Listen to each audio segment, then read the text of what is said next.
get some more sandbags and probably do one more row across there, and that'll keep, if the people keep flying through here, at least that'll keep their weight from lapping up against the house. I've got a couple of small pumps we can put out. I don't know if it'll keep up with the rain or not, but we'll give it a shot. See if we can't keep the house dry.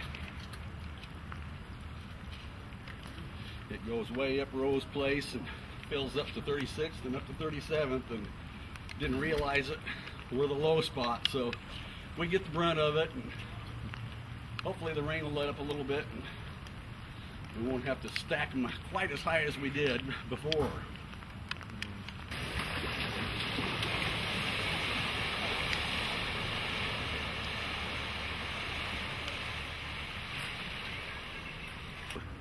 We've got the property up in Coal Creek, thank God that we do, but we're going to sandbag as much as we can. We're going to stay as long as we can.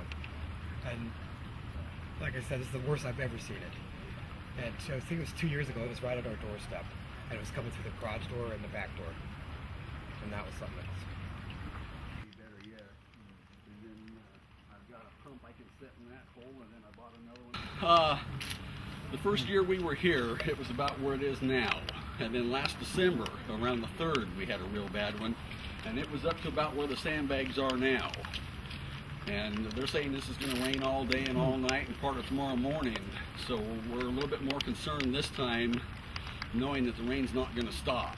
If the rain stops, it only takes a day for it to go back down into the drains. But their pumps, they just can't keep up with them. And they try, and they come out and they look at the covers and make sure there's no leaves on them, but there's not much else they can do for us.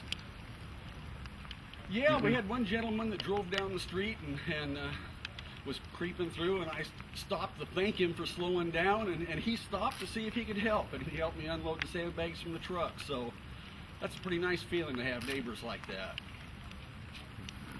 Well, we're going to just try to keep the water from getting into the house. I'm afraid it's going to end up in the garage, but we emptied that and put it back out and back in the shop. And so we'll lose a little carpet in there, no big expense, but we just want to try to keep it out of the house. And if we can get the sandbags high enough and get the pumps all plugged in, then maybe we can keep the water on the downside of the sandbags until it quits raining.